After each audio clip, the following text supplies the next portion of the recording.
Hey there, welcome to Foster Talk with Dr. John. We're live March 16th, 2021. Tonight it's Foster Talk with Dr. John.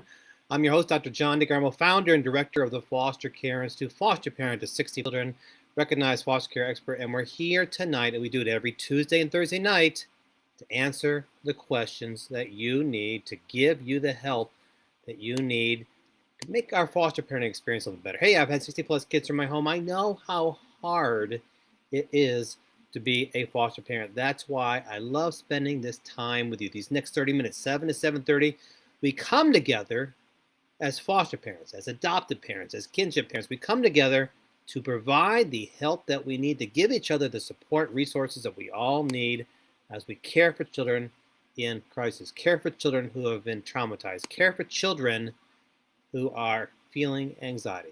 It's a Tuesday night here. Some of my kids are in the other room watching The Little Mermaid tonight. So I'm so glad that you are right here with me. So we have three rules. First of all, rule number one is this: tag a friend. Let your friends who are foster parents know that we're right here. Because we want them to join us. Because the truth is we've said this so many times, no one understands the lifestyle of a foster parent unless it is another foster parent. It is a lifestyle so unique. Your friends, your family members, those closest to you, they might think they have an idea about what you do, but really they're kind of questioning why you do this, what it's all about, why you keep caring for these kids. They're questioning, they're wondering what you do. No one really understands what you do unless it's another foster parent. So we want them to join us. So tag your fellow foster parents, have them join us. Rule number two: get those fingers flying. Ask anything you want. Foster care, adoption, kinship, parenting. You want to hear about my trip coming up? Planning a trip right now with Washington, D.C. to speak with legislators about an important issue. You want to talk about that? You want to talk about the webinar we just had last week at the Foster Care Institute. You want to talk about my experience, 60 plus kids in my house? No questions off limits. We're answering your questions the next 30 minutes live right here. Third rule is this, my favorite rule. I know a lot of you like this rule. Hey, Yushika, glad you're here this. Hey, Tabitha. Welcome, Tabitha. Hello, Jasmine. Glad you're here this tonight. And Rhonda's here. Hey, Vicky. Glad you're all here this tonight. Third rule is this. If someone asks a question, if someone makes a statement, if someone types something, you think, Dr. John, wait a minute. I can answer that. Been there, done that. I know all about it. We want to hear from you. I want to hear from you. I want to learn. I want to learn from you. Yeah, sure. I've written all those books that you've got parenting, but I still am learning every single day. Hey, Tim, glad you're here this night. So I want to hear what you have to say. Hey, Elena. Elena reminds us to document. Tom is here. Tom says letting go. To me, Tom, it's the hardest thing I've ever done as a foster parent. The hardest thing I've done as a foster parent is letting go. 60 plus kids that come through my home. I've written about it in the book Fostering Love, Love and Mayhem, the Foster Parenting Manual, Faith in Foster Care, the Foster Care Survival Guide, and elsewhere. Talk about it in my TED Talk. Yeah, to me it's so hard because it's like losing a member of our family, right, Tom? It's like losing a member of our family, a child that we've come to love as our own. Foster parents experience, I talked about this earlier in this page right here this morning, foster parents experience feelings of grief and loss. It's very normal for foster parents to experience those feelings of grief and loss. So Tom, I'm right there with you. If you have a question about it, let us know and we can make sure we answer your question. Yeah, one of the webinars I teach around the country and the world for that matter, both in live and session, going to Kansas City next month. Can't wait, Kansas City. Hope to see you there. And online with online training webinars is grief and loss is probably one of our most requested training webinars here at the Foster Care Institute. One of our most recording training sessions and keynote speeches and sessions in general is grief and loss for foster parents. It's so hard. It's so hard. I know, Tom, it's hard for you. It's hard for me. It's hard for so many of us. Hey, if you agree with Tom and me that letting these kids go is difficult for you, type in amen or yes it is. Want to hear from you. Hey, Faye, glad you're here. So glad you're here. Welcome to Foster Talk with Dr. John. Hey, before I get to Faye's question, hopefully earlier this morning, you received the Foster Care Institute newsletter. Every week we have the Foster Care Institute newsletter. We have the Foster Care News of the Week, the Foster Care 101 video tips, the webinar of the week, the motivational moment, and so much more. I want to make sure that you get it. If you didn't get it this morning, type in I want newsletter, put your email address. I want newsletter, put your email address. You'll get the newsletter tonight. Absolutely free. Over 10,000 foster parents get it. I want to make sure you do. Okay, Faye says, I'm so happy I'm here. I'm glad you're here too, Faye. Welcome. I have a question today. I feel like my rights are non-existent in foster care. Faye, you have rights as a foster parent. Sometimes we feel like we don't have them. I agree 100%. I've been there. But you have rights. Faye, if you've not done so already, go to my website, the Foster Care Institute. Hopefully, Faye, I'm hoping that you're already a member, and watch the webinar, Rights and Responsibilities of Foster Parents. Rights and Responsibilities of Foster Parents, and you will learn about the rights that you have as a foster parent. The right to be heard in court, the right to, there's so many rights you have as a foster parent, Faye. And in order for you to make sure you are getting those rights, to advocate for those rights, you need to know what those rights are. So, again, watch the webinar, Faye, Rights and Responsibilities as a Foster Parent. If you're not a member, Faye, sign up tonight. Sign up right now. Because when you do, for a very, very low fee, you get unlimited access for 12 months to over 60 hours of online training webinars, CEUs, printable certificates with your name on it, 12 free ebooks, and so much more. You can't beat the price. We have a new webinar every month. Last week we had the brand new webinar, Saying Goodbye to Children in Foster Care. Faye, I want to know what you think about, after you watch that webinar, let us know what you think. I know, Faye, that this webinar is going to be one you like. I've been there a lot. I know about the rights. That's why we did this webinar. I felt that way too, Faye. All right, Nicole, welcome. Nicole, Foster Talk. How do you handle a situation where you know there's a domestic abuse in the bio home and can't prove it or get bio mom to admit it? If you know, Nicole, you need to be documenting what you do know, okay? And of course, there's a right way to document and a wrong way to document. If you don't know how to do it, watch the webinar, The Importance of Documentation. Watch the webinar, get all the documentation that you can do, provide it to your caseworker, and file that report. If you know you are a mandated reporter, and it's your responsibility as a mandated reporter to report it. And you might want to check out the webinar, Mandated Reporting. Okay, because as a mandated reporter, you have to report it if you know what's going on. Sometimes it's hard to prove. I understand it. I talked to a foster parent last Sunday about this very case. So make sure you report it, Nicole, in the proper way, because I don't want you to get in trouble. If you document it the wrong way, Nicole, you could place yourself in jeopardy as a foster parent. I don't want that to happen to you. Appreciate you asking, Nicole. Thank you for being here. Hey, don't forget, I Want newsletter. Put your email address. You'll get the foster care student. Tom says, amen. Hey, thanks, Tom. Tabitha, you'll get that newsletter to you tonight, okay? Okay, Cassie's here. Welcome, Cassie. Foster Talk with Dr. John. Glad you're here. I'm your host, Dr. John DeGarmo. How do you know if you should have the children removed from your house? I just feel so bad, but it is a struggle every day with his behaviors.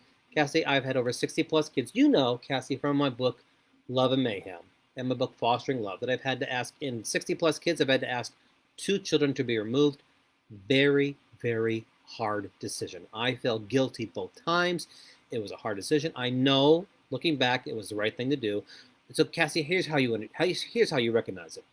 If you feel your children are in danger, your family's in danger in some way, if you feel that you cannot provide the support services this child needs, if you feel your family is burning out and can't take it anymore, that might be the opportunity. That might be the time. The truth is this, Cassie. There are 425,000 children in foster care. You, me, all of us, each of us is not the perfect fit for every single child. There are some children, Cassie, that I will not allow in my house because I recognize I'm not the best fit. When I get the phone call, I have to ask myself this, Cassie. Is my house the best fit? Can I provide the resources this child needs? Is my family a good fit for this child? Is this child a good fit for my family? If not, then sometimes we have to say no. And then there are those times where the child comes in your home, and then after a while, you have to have the child removed because maybe of your own health concerns, maybe the child's health concerns, maybe the needs of the child are not being met, maybe the child is becoming more volatile, maybe your children need you, maybe that's just not a good fit. But sounds to me, Cassie, if you know already, if you're asking me already, if you know it might not be a good fit, and that's okay. It's that, Cassie, because that means there's a family out there that can meet that child's needs better, and there's a child out there waiting for you that needs to come to your house. But if you do, actually, let me say, and Cassie, and if you do make the decision, that difficult decision, give yourself a little break before the next child comes in. This is exhausting for you. It's challenging. It's tough. It's struggle, as you said. Give yourself a little break, your family a little break to regroup, to refresh, to recharge, if you will, before you take the next child in. Cassie, I hope that helps. And Cassie, if you do make the decision, watch the webinar, Grief and Loss in Foster Parents, for you, saying goodbye to children in foster care. It's our brand new one last week, all right? I think it's going to help you. To you, that's right. Faye says, I am told I am no longer allowed to know the results of the bio parents drug test. Yeah, that's right. You're absolutely right. Faye, you're not allowed to know that. You're not allowed to know that. That's right. It's privileged confident information, to be sure. Susan says TPR. Sure. All right. But Susan, if you want to know more, if you have a question about it, let us know. Maybe we can answer the particular question you have. Hey, this is Foster Talk. Dr. John DeGarmo, founder and director of the Foster Care Institute. We're answering your questions live right now for the next 20 minutes. Get those fingers flying. Anything you want to know, we're answering your questions here. I'll answer anything you've got. Foster care related, adoption, parenting. You want to hear about me and my family? Anything. We do it every Tuesday, Thursday. We've been doing this for a year now. Since COVID went crazy in the world, and the world decided to go crazy with it, we're answering your questions. A year, and our children are. Okay, Ray is here. Ray, glad you're here. Foster Talk with Dr. John, welcome. Birth mother has not visited in a year, has not given any support in 2 years, but has her case plan classes, but will not go take a drug test. She's pregnant again, and she's on the registered child abuse registry. We'll get the baby we had it from birth. I'm really not. It's a little unclear what you're saying there, Ray. The sentence structure is a little off there. But what I think I understand here is Ray is this. Birth mother is not doing any visitations. Birth mother is pregnant, and it sounds like you might have the child placed in your home. If most times, and Ray, if I'm wrong, please let me know. Just type in there and give me a little more clarification so I can answer your question. But Ray, most times when a child is already in foster care, right? When a child is placed in foster care, and the mom's pregnant again, that child, the new baby, will also be placed in foster care. So it happened in my house a number of times. And you know this from the book Love and Mayhem, the best-selling book. We talk about my own experiences. I've adopted 3 from foster care. I've had 4 failed adoptions. I understand how challenging all of that can be and also how rewarding it can be. Hey, foster parenting is hard. It's hard. It's the hardest thing I've done. The most rewarding, the most wonderful, uplifting thing. At the same time, it has been so tough. There have been times where I thought, I can't do this. I'm struggling. I question the system. Those are normal questions. If you're experiencing that, know this. I have to. It's normal. Sharon is here. Sharon, welcome to Foster Talk with Dr. John. Is the information you spoke about foster parents' right universal? Yes, it is. I'm in Texas. Sharon, I have been to Texas. I can't even count how many times. You know, before COVID, I was in Texas right before COVID struck. Well, shut down the nation. And my family often jokes. They used to joke before COVID that I must have a mystery family in Texas because I would go out there so often to talk about foster care related issues and training agencies. So yeah, I've been there a lot. Yes, to be sure, the rights are universal. Check out that webinar, Foster Care Institute, Rights and Responsibilities for Foster Parents. And then, you know, some states have other rights as well. So it's important to know the universal rights. It's also important to know your rights as a foster parent too. The universal ones as well. We had them 2 years. Good for you, Ray. Good for you. That's great. I'm glad you're taking care of that child. Bless you for doing that. Nicole, what kind of situations do the parents have TPR by a judge? Oh, Nicole, so many. So many. Where do I begin? It's different for every child. It's different for every child. Abuse, neglect, abandonment. We know that neglect can look like different forms. We know that abuse comes in different forms. It really depends upon so many things. Also, are the parents working their case plan in a timely fashion or not? Also, are the parents going to be in jail for a long time? There's so many different factors in regards to TPR. The truth is this, Nicole, over 425,000 kids in foster care. That means there's 425,000 different scenarios, if you will. All right. But we read about TPR in the book, The Foster Parenting Manual. Will TPR happen? Ray, it's hard to say. It's hard to say. It depends upon depends upon a number of things, really. how your state is in regards to TPR right now, how the agency is, how the judge feels the day of the court, the information the judge is giving based upon the caseworker presents, how's the mom doing in regards to her case plan. And of course, COVID has slowed down the foster care system so many ways right now, so many ways. Court systems are understaffed right now in many parts of the country. Foster care agencies are understaffed of the country. Some parts they're wide open. Some parts of the country they're closed still. So as a result, you could be in a part of the country where the wheels of progress in regards to the court system and foster care in general are moving very slowly due to COVID.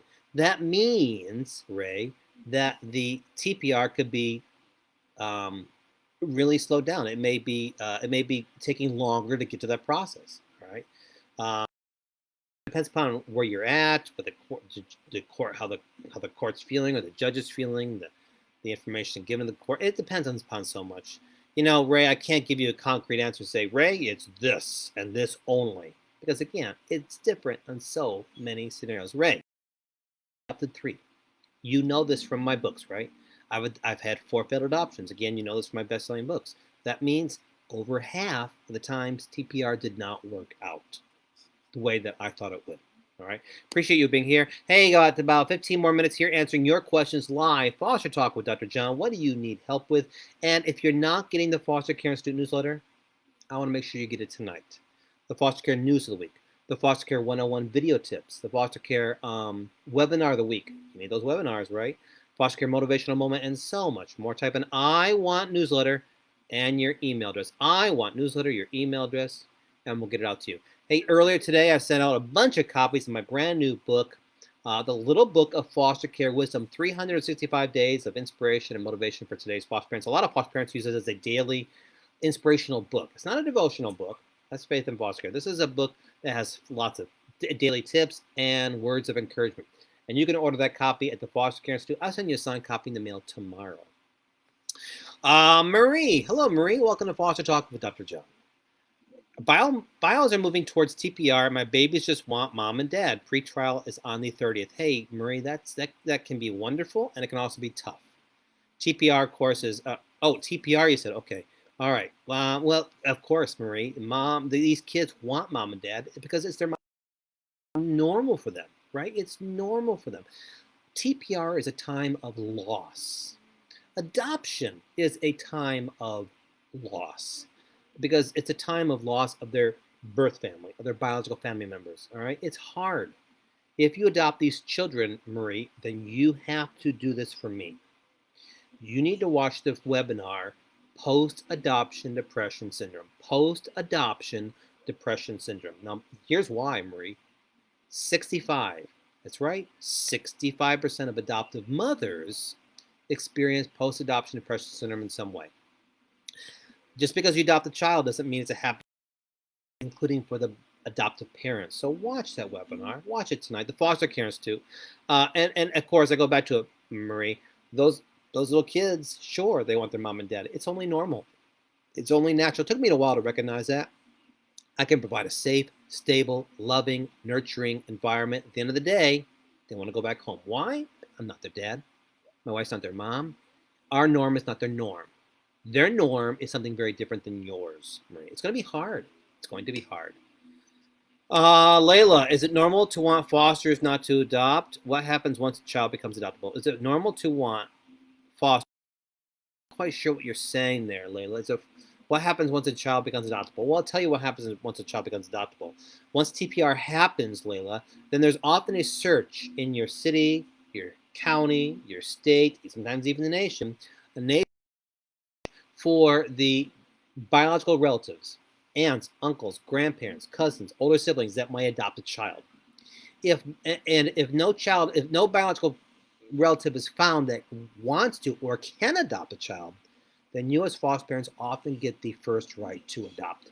It's a very lengthy process. It takes a lot of time to go through that process. It takes several months, even maybe a year or so. All right. Appreciate you asking here. Layla, thank you for being here tonight. Hey, if you want the foster care newsletter, I want to give it to you. Type in I want newsletter. Okay, Ray. Glad you're here with us tonight. Kristen is here. Kristen, welcome to Foster Talk with Dr. John. Sharon, we will get that news for tonight. Kristen, I have trouble knowing when to take the kids to the doctor and when to wait it out because it's just a normal kid thing. Well, Kristen, as a foster parent, you are bound pretty much to take care of those children. They're not your children. If they're ill, if they're sick, you've got to take it. You've got to take care of it. You've got to take them to a doctor, and you need to document it. And we talk all about this in the webinar documentation, the importance of documentation. If a child is sick, you have to document it, you've got to address it, and you've got to let the caseworker know. If they're sick, now, end of story. Why? Because you don't want to come back on you. Because you don't want any false accusations or false allegations made against you that you did not take care of this child when this child was sick, because we never know, it could escalate to something else. So if the child is sick, take them to the doctor. It's probably the wisest thing you could do, okay? Properly. And Kristen, if you don't know how to document it properly, then watch the webinar here at the Foster Care Institute, the importance of documentation. Hey, I've mentioned a lot of webinars tonight, so very briefly, we have over 10,000 special members. I'm going to get to Sharon's question in a minute, and Mon's question in a minute, and Lakeen's. I'm going to get all those questions to you in a minute. But first, let me tell you this. We have over 10,000 members of the Foster Care Institute who have special access to a special membership to over 60 hours of online training webinars. You need to get training webinars this year, 2021, to stay licensed, right? You can do them at home, in your house. We have over 60 hours of online training webinars. You name the webinar, we have it for you. Because I promise you, we have a webinar there for you. We have lots of them. When you become a member, you get access to all those webinars. We had a new one last week. You get all the CEUs you need. Printable certificates with your name and date on it to give to your caseworker for your hours. 12 free ebooks and more. You cannot beat, I promise you. Less than 80 cents a webinar. Amazing price. Sign up tonight. All right. Hello, Sharon. Are CPAs responsible to help the foster parents with the respite? They're not responsible for it. Not necessarily responsible for it. All right. They can help with it, but not necessarily responsible for it. Sometimes it depends upon the agency, really. Sharon, depends upon the agency. My agency, they helped, but they were not responsible. Some agencies say, no, you're on your own. Depends upon the state you live in, the agency you're with. I would simply ask your agency. All right. Let's say, I think I pronounced it right. I'm not quite sure. Hi, Dr. John. How do you level increase when your agency hasn't followed up? And Mons, if I apologize greatly if I messed your name up, I think I probably did. I'm so sorry if I did. I apologize. Advocate for the level increase. You advocate by documenting all the needs that you see the child needs that are not being met. Okay, if you see that the child has specific needs that are not being met based upon their status, their level, then document it properly in a lengthy documentation in a journal, if you will. Check out that webinar documentation, the importance of documentation, and share that with your caseworker and say, these are the needs that child needs. These are needs that that are not being met. This is why the child needs to go to another level. That's what I would do. And be that squeaky wheel and let them know what the child needs, okay? Lakin, do you have a podcast? I did for 4 years. The first 3 years was called Foster Talk with Dr. John. That's the name here. Parent Factors with Dr. John. I don't do it anymore because I'm on podcasts all the time. I was on one this week. I was on one last week. I'm on a podcast all the time. But you can listen to all of them at the Foster Care Institute. Just go to my website, the Foster Care Institute, or look up Dr. John DeGarmo, Foster Care Expert. Look under the About page. You'll see Foster Care 101 and radio show. I think they're all there for you. Appreciate you asking. Start listening to them this weekend. And of course, on my Facebook page, Dr. John DeGarmo, Foster Care Expert, every Saturday I put one on there for you to listen to. Hey, don't follow me on my page, John DeGarmo. Please don't. Follow me on my foster care page, Dr. John DeGarmo, Foster Care Expert, for all that you need. Ray, we'll get that newsletter to you tonight. Thank you for asking. Mary, my pleasure. Thank you. My heart beats for them. It does for me, too. Mary, we'll get that newsletter to you tonight. Layla, we will get. Kristen, CS worker says not to.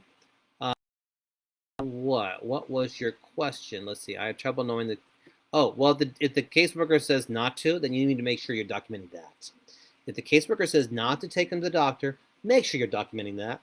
Make sure you document who the caseworker is, what they said, when they said it, the date, the time, how they said it in an email. If they said in an email, copy the email down, right? And your response to it. So you have then documentation in case there's any question.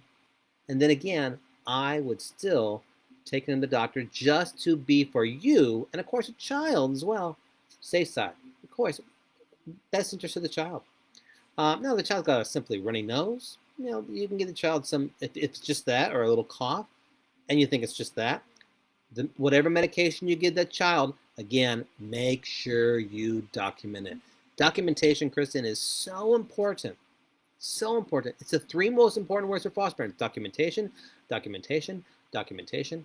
And the way you do it is essential. So check out that webinar. Hey, we got about 3-4 minutes left here. 3-4 minutes left. Want to make sure we get your questions answered right here. Foster Talk with Dr. John. We're answering your questions live right here. We do it every Tuesday, 7 to 7:30. We've been doing it for a year now since COVID decided, since over our lives, right? I am far more concerned. I said this over and over again. Far more concerned. Listen to me carefully. Far more concerned, me personally, health aspects, the mental health risks these children are facing, our children are facing, than the virus itself. What's happening to these children mental health wise is very, very dangerous and risky and scary, if you will. Let me know if you agree. Or if you disagree, that's okay. Let me know as well. Hey, again, we want to make sure we get your questions answered. Type in whatever you need. Get those fingers flying. Parenting, adoption, kin. What do you need help with? Answered before. And move on, okay? I want to make sure we get your... Hey, Penny, glad you're here with us tonight. Hello, Kelchi and Julie. Glad you're here. Foster Talk with Dr. John. Lily says, I'm still not getting help with my appeal. Any advice? Well, Lily, I'm not quite sure what your appeal is for. So I really don't know how to advise you. But if you'd like, Lily, I'll be happy to schedule a 30-minute one-on-one, just you and I, personal foster parent consultation session with you, if you will. It's one of the things I do. I serve as a personal foster parent coach, mentor, consultant, where you and I have consultation sessions, and I'd be happy to listen to it and give you the best strategies and tips. If you're interested in that, just send me a private message and we can set up a time and date, and you can find out all the information that entails, okay? Amanda, we will get that Foster Care Institute newsletter to you tonight. Lily says I'm cutting out. Well, we got a bad storm happening right here. Bad storm. Hopefully you're able to catch me. But right now the weather is frightful. Monse, we want the newsletter. We'll get that newsletter to you tonight. Look for tonight. Lily says, I can do that. Can you let me know when you can do that? Yeah, just again, message me, okay? Or email me at drjohndegarmo@gmail.com. And I'll send you the information. You can decide if you want a 30-minute session or a 60-minute session. There's a fee involved, but the fee is very, very small. Don't worry about that. And when you agree to it, then we find a time that works best for you and I, right? A time that works best for you and I. I have consultation sessions all the time. I've got 2 actually tonight. I had 1 this past Sunday. Happy to do it. All right. Wow, it's 7:30 already. My kids are watching, my 7-year-old, 10-year-old, and 23-year-old are out there watching The Little Mermaid while I'm in here with you. I want to say thank you. Thank you for spending these past 30 minutes with me tonight. Thank you for sharing some of your stories with me. Thank you for your dedication to caring for children in need. You tell people that you're not a superhero or an angel, but you are. The lifestyle of a foster parent is so unique, so different, one that few will ever do. Few will ever do. And I'm so grateful that you are making that conscious decision, that you are making the sacrifices to care for children in crisis in your own home. I know how hard it is. I know how your heart breaks when the kids leave your home. I know that you're feeling stressed at times. I know that it's a time of anxiety for you too. I know how difficult it can be. But know this, the child in your home is better off because of your love. One more time, if you want the Foster Care Institute newsletter, type in I want newsletter, put your email address, we'll get it for you tonight. And check out our brand new webinar here at the Foster Care Institute, saying goodbye to children in foster care. It's one that you voted for. Every month I put the vote out for you, and you tell me what you want. It's one that you voted for.